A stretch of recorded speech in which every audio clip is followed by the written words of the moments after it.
So, hey, everyone, it is Thursday. It's a beautiful Thursday. Beautiful Thursday. So lots happening. Been a full morning so far. Both Peely and I got our morning routines in. Peely's on her 4-mile run today, fourth day of the week, 4-mile run, really taking action out there. Got a fun show for us. We got Chris Jackson coming on, a Sharp Line Equity. Going to be a ton of fun talking about really a lot happening in the multifamily space. And for us, Peely has something that she must be eager to say. So go ahead. I'm done. This is my really eager look. Yeah. So on my run today, I had a really, really great idea. So I went on Facebook. I tagged 7 of my closest friends here in New Jersey. And when I say friends, this is like people that I would regularly have cups of coffee with. Like I could call and be like, if you have time today, you want to go meet me for a cup of coffee, some lunch. So I tagged 7 of those friends, and I thought, okay, if I can tag 7 now, what happens if I tag 7 tomorrow? Or maybe the next day, and then the next day, and then the next day. And I was thinking, okay, maybe 7 friends for 7 days. That's 49 people that I can reach out, make sure I touch, grab hold of them virtually, and give them a hug, because I miss people. So I figured this way, I get online. So my challenge to you is get on Facebook. You're on Facebook right now, or YouTube, or whatever platform you're watching this on. Find them, tag them, get live, tell the world how awesome your friends are, and then get your friends to do the same thing. Let's spread hugs throughout everywhere. So that's my big idea. Good. Michelina just gave us a hug. Yay! Yeah. So that's why we're a good pair here, because Peely's the hugger, and she's got a hugging family, and me not so much. I have a bunch of hugging kids, so we've now found a medium balance. Exactly, just like we say here. No, so it's been a great morning. Had a conversation with our property management companies working on our properties. It looks like states are finding a way to get people back to work, which is great. Hopefully it comes in a way that people stay away from getting sick. We're still having a big group of people getting sick here in New Jersey, unfortunately. A lot around us, and we know a lot of people, and that's why it goes area to area. I was just on the phone with a friend in Missouri, and he's in an area of 120,000 people, doesn't know anyone with it. So it's a complete different take on things, where they're there and they don't have it around them, and we're here. So, we are going to be point to point for a while and continue to grow from there. And so for that, reaching out to people, connecting with people, it's great. It's really just great to still keep the communications going. And it's been funny because everybody, without like certainty, right? We keep kind of kicking the can down the road. There was so much worry going into April, and now April passed, and there was so much worry about going to May. Here we are in May, and now there's so much worry about what's going to go into June. But we can only deal with where we are right now. We can only deal with this right here, right now moment. And we talked a little bit yesterday that if you're worried about the past, you're going to be depressed about it. If you're worried about the future, you're going to worry about the anxiety of the moment of getting there. But you can just work on where you are right now, right this second. And Michelina just mentioned the coffee mug. So this was Peely's one of my first gifts to me, and I don't know what that was supposed to say. I don't know if that was be good, or I'll beat you up. Where's yes, the tattoo? Oh, I do have one. Yeah, so I think he just realized that was why I got him the cup, because I noticed his tattoo and I saw these cups. So that's what it is. But further along here, keep taking action, keep moving forward. There's a lot of us and a lot of people out there who just don't have that. Things are not ideal right now. We understand, we know, but you can continue to look at things in a positive light, and hopefully maybe look at things in a new light. Right now, if you're just starting right now here, and this is the position that you were put in to start your business or start your workflow or start something new, if this was the time you started of all times, how would you look at today compared to looking at it and saying, well, I wish it was like this 3 months ago? Well, unfortunately, it's not. So can we look at it right now and say, okay, what is my scenario right this second, and what can I do to improve it?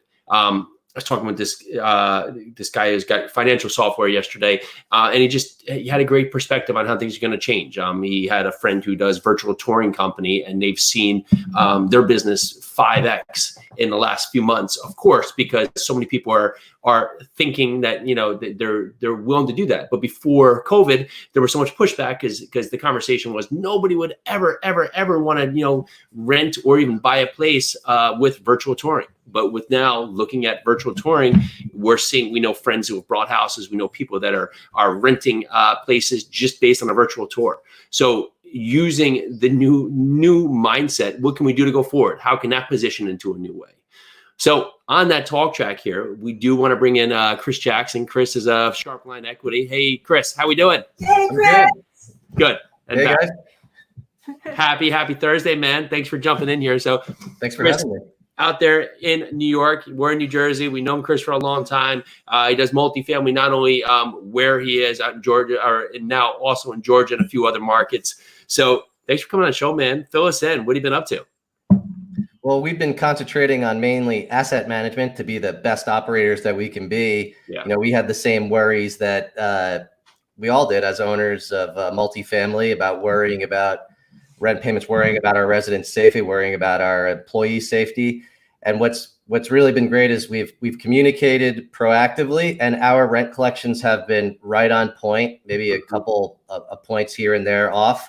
Worked out payment plans with residents that need help. And I think that kind of communication has really benefited both us as the owners and the residents to know that they have owners that care. Yeah, I love it. Right. And the communication is the key. I think, one thing that came up for us, and we just of all things I didn't think about, especially in today's age, was that some of our tenants, one thing they had a problem with is they didn't have their own internet access. So they didn't have the availability to apply online for like unemployment or do the other things they needed to. And it just was not something that thought, sometimes we only can consider problems from our own perspective. And if you have to ask the question to say, okay, what is the issues that we can help with? So we opened up, in a safe way to have them come into the leasing office and use computers so they can get themselves online. But it was just something that, didn't dawn on me until we actually just continue to have the communication with them.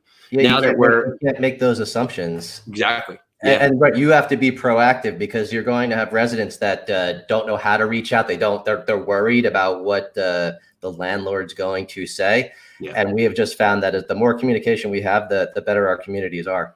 Yeah, 1,000%. And yet we always know that that's your routine, really just putting best foot forward. Looking at what has happened over this last month and a half, pre-April, we had a talk, you're on the podcast, we were talking about what you were doing from a asset management position. Have you changed at all on your practices now where we're looking a month and a half in? No, I would say I'm proud of what we put in place. We were proactive. I would say that I heard you just mention before about virtual tours. We have seen a lot of high demand, actually, and a lot more acceptance of virtual tours. Yeah. And I think it's actually going to be the new paradigm of how you rent out in the future, because in the past, I think you would have gotten resistance for virtual tours. Yep. They would have wanted the personal touch, but now it was like, actually, I don't really want it, and I can do it like this. So I think that allows us to touch more people, if you will, with the virtual process. So from resident communication, no, I feel really happy with what we put into place. It's just changes on marketing for virtual tours. So Chris, you just honed on, actually both of you just honed in on a very, very important thing. And this is for agents, this is for apartment owners across the board, virtual tours. If you do not know how to do this, you need to learn how, because I agree, it's going to be the staple. I think it's going to be one of the staples of real estate from going forward. People are going to want to see a concise and true version of what either your rental or your house looks like before they go check it out, because now everyone's going to be worried about what they can catch, who's been there before, has been sprayed down. At least then they know, okay, this is actually something I want to go and take my time and go look at. Yes. And they won't know that unless you have a concise version, i.e. a virtual tour. And what you can do is you can add new personal touch points to it. So if somebody does a virtual tour, you can get a notification that they viewed the tour, and then you can follow up with a text message. How did you like the tour? Do you have any questions? And you can just reach the prospective resident while it's the top of mind. And it just creates a better customer experience. And you're basically setting the standard for how you're going to treat a new resident at your community. And that's important. Yeah, absolutely. And one thing, I was actually on a call probably about a week ago. We were just talking that the leasing process is still really clunky, right? It's still that fact where, the thing about that's mostly changing the world in a lot of different capacities is user-friendly ability, right? And so the leasing process is still not completely user-friendly. We have a point here where if you quote unquote go in there, you have to go in there and do an application, and it's going to run your credit check, and that's going to take a couple of days, and then that fact is paper, and then you have to go in there and potentially fill out an application. So there's just so much work on the tenant, right? That whoever can find that through line of making that process seamless. Like you walk in, you can have your credit check application, everything run within, 10 minutes and have that back in line while they're out there looking at an apartment or doing a virtual tour. The virtual tour may come in components, and then also offer opportunities for moving services that can come up, or other ways for finding, furniture for the apartment if they want, and we can give suggestions, and just making that seamless process. That's where we're really going to see the change as people become, more open to it, right? More open to saying, okay, I get it. It's got 2 bedrooms, it's got a kitchen, it's got a living room, it's got 1.5 bathrooms. Okay, I understand, right? Compared to before, saying I have to go out there and physically touch the place. Yes. I mean, I think we could go next level on this stuff too, because we love this stuff. We could just whiteboard this stuff, but next level is like, you could have prospective residents that a virtual tour isn't enough. So you do sometimes have model units, but you can make it an unmanned model unit tour if you wish, with like some sort of internet connected key fob to a latch that opens up. And then if you wanted to, you could have that unit connected to the internet, and somebody could be doing through in various rooms a talkthrough, a walkthrough of the actual physical unit, but without physicality of the person there doing the walkthrough. It's actually, who's done a better job, and it's of course, it's not livable space, but storage units, right? It's almost a component where they have a complete user-friendly part where you don't have to have really interaction at all, unless you want to, with basically a customer service person. And the more that can come on, we're going to see a big push to that. And I think for there, what are you now looking at in terms of opportunities going forward? Are you guys waiting to see, or potentially still looking at what the future could bring with some of the things that we may see? Sorry about that. I'm outside. We got to deal with what we got to deal with. We got the truck going right by. It's live for a reason, so people understand this is real. We're not out there, in some studio. I mean, you've already seen me leave like twice. Oh, that's okay. It happens all the time. As long as you guys can hear me, I'll just talk. You're good. Talk loud. So yeah, we're not. This waiting component is an interesting discussion. I do think if you're new, it is advisable to learn and understand the market before you take action. But I think what I hear a lot out there is I hear a lot of people talking about waiting, and I have this saying that I say you have to be active while you wait. Yeah. Because when you hear a lot of people that you like and you're giving good advice saying wait to strike, what it does is it makes somebody tap into fear and say, I'm not going to do anything. Mm-hmm. I'm just going to wait. So yeah, we actually just found a deal recently where we just got into contract, which is awesome, but it's because we were very active while we were waiting to get intel coming in the last 2 months. I've worked harder in the last 2 months than I ever have in my entire life. Yeah. I'm gonna agree with that. But that's how it should be, right? So I think, unfortunately, a lot's happen when things don't go wrong. People crawl up into the ball and just hope to let it pass. But you have to run at it, right? You have to run at it and make the opportunity as much as you can. And on that point, if people are home and they're just not able to go to work, and that's unfortunate too, but maybe you can learn something new. You can find a new way to progress in your day-to-day that will bring more value to you once you're able to start moving forward again. I see a lot of opportunities out there. I mean, we're experienced, so we know how to see what a real opportunity is. But I think it's a great opportunity right now to get the attention, and especially in the real estate space, the attention of brokers that normally would not pay attention to you. Yep. They are going to be answering their phones more. So you use this time to be active to gather intel. I mean, today I got a call from a broker that I'm developing a new relationship with. And because of my active participation in the market, I'm able to bring up things about these properties and portfolios that he had no idea I knew. And it just establishes me as a player, a thought leader in the marketplace. And how are you going to do that if you're waiting to get information? I'm using information that I've gotten in the past while I wasn't waiting. I was active. Yeah. And it's the same steps regardless. It's when you start those steps. And, I actually had a broker call me today. We hadn't talked before, but it was a great time to chat. Now we can get ahead of it. And, as things come up, you're at least ahead of it. But learning markets, learning the space, this is a perfect opportunity. If someone's sitting on the sideline, this is a great time for someone to get out there and say, okay, let me understand better what I'm looking at in multifamily. Let me understand the space or the niche within multifamily I want to dive into. Then let's look at the markets. Let's look at the markets that maybe have potentially done better in a time like this, or Sure. there's some transitions here where there's opportunities for some conversions of some office space that's heavily aligned, but they still need a ton of multifamily or other. So what is your thought process now going forward in regards to the opportunities you're looking at? Still staying in that same space, or are you considering new possibilities, new markets based on really what's happened over the last month and a half?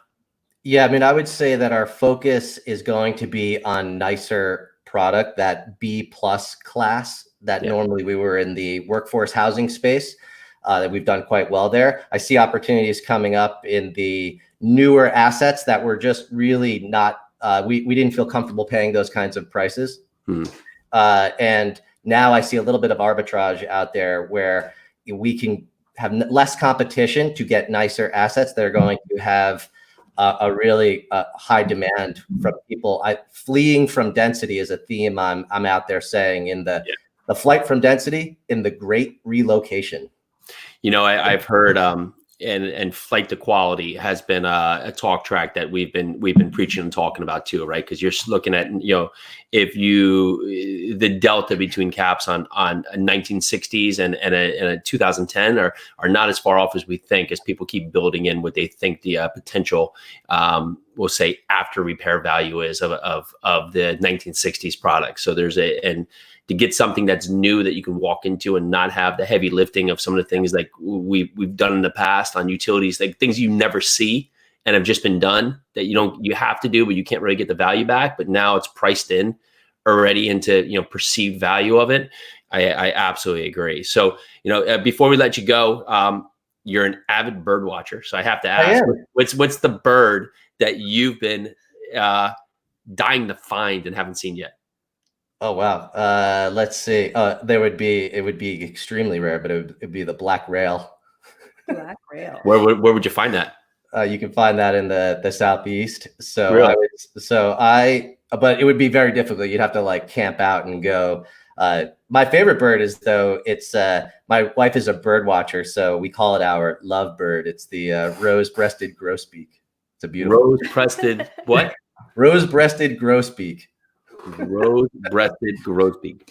So love it. Once Hawaii opens back up, you want to see some exotic birds that you will never see anywhere else, and that are like almost, like, it's sad, but they're almost extinct. There are some beautiful birds out there. So next time if you ever get to Hawaii, which you should, check out those birds. My wife and I have not been to Hawaii, so that'd be wonderful. Oh my goodness.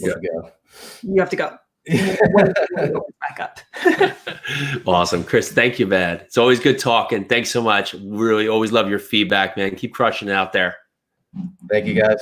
Cool. Connect soon. Stay safe. All right, so that was Chris Jackson, Sharpline Equity. Chris is and bird watcher, a really experienced operator out there, does some great things. His properties in a lot of different locations, but he's just talking about really the communication is so key. You have to communicate. That's first and foremost, being in front of it with your tenants and others, and just having a talk track, because you want to make sure you can address concerns, but also be the facilitator, because there's problems. But if you are the one who can be the solution maker to the biggest problems, that's where you're going to find the most success. Any leading facts there? I'm basically taping myself right here. So, yep. So, I mean, Chris dived into a lot of things that could help a lot of people out there right now. Stop waiting. You need to be actively waiting. On my run today, I passed this. I started like this crazy talk. I was across the street doing something on my phone. This gentleman walks out with his dog. He's like, "Hey," I'm like, "Hi." And he's like, "Do you live around here?" I'm like, "Yeah, I'm right around the corner." He was like, "Yeah, well," I told him I was on my run, but I got stopped by work on my phone. And he was like, "Yeah, well, at least you're working." I was like, "Oh, shoot." And he was like, "Yeah, I'm just sitting at home." I was like, "Well, you have your dog. That's cool." And he was like, "Yeah, I love my dog." And we just started talking about dogs. And, sometimes it's like, yes, I mentioned work, and that probably brought the guy down. But then I tried my best to find something that like up-leveled his life. I don't know why I started talking about this, and I kind of went into a tangent.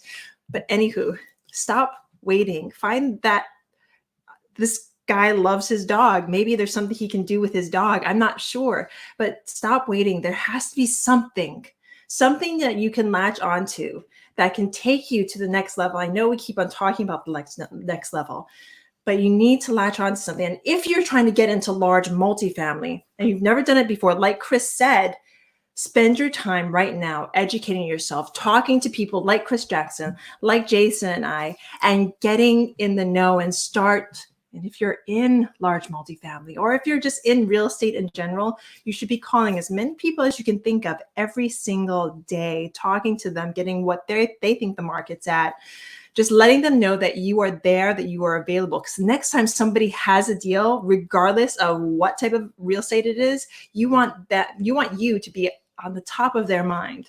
So we need your help.